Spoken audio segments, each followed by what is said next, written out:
Today I want to tell you how to make homemade stock or broth.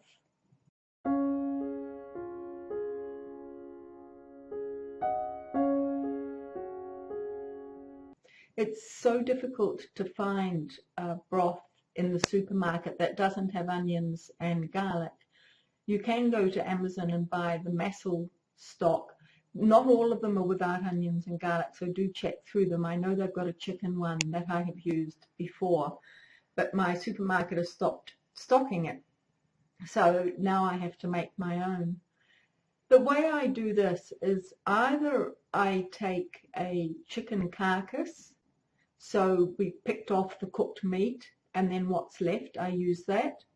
Or it could be just the bones from when I've had a chicken with bones and I've cut off the breasts and the thighs and so on, and what's left. So it could be the raw or the cooked, in other words. And I put that into a big pot and I put it together with a variety of herbs and spices. You can really make up your own mixture, but the ones that I always put in are a bay leaf, juniper seeds, and anise, star anise, some oregano, rosemary, and whichever other ones you want. Cumin seeds is another one that I always like to put in because I love the flavour of cumin. And as a base, I also always use some celery, the green part of spring onions, and some carrot. And I just chop that up roughly and throw that in along with the herbs and the spices. So then I cover that with water, put it on to boil, and I boil it long and not so hard initially, but towards the end, if the flavour's not really developing well, then I'll boil it actually quite hard as well to really reduce that down and to concentrate the flavour into the stock. So at a certain point you might want to add in some pepper and some salt as well to make sure you're getting the full flavour. So that could take a few hours to do that. But the thing is that if you make a biggish pot, then you can actually freeze that.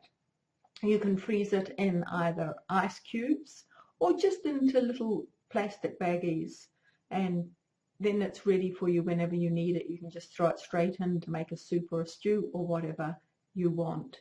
So you won't be having to make it every single time that you need stock.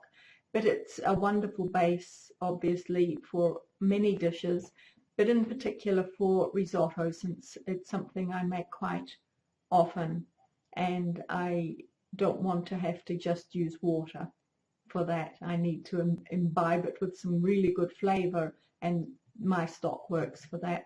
Now obviously you can do this also with any other meat bones, pork or lamb or beef, or even of course with fish bones. It depends what kind of flavour you're wanting. A vegetable stock is also possible. Obviously you're just leaving out the meat part, but you'd be putting a lot more vegetables in there to really keep the flavour in.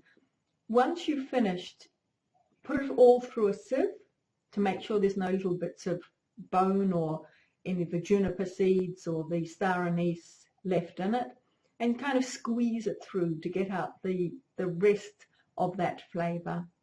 And there you go, you've got your own stock and you can feel very virtuous about that. Thank you for watching, and goodbye.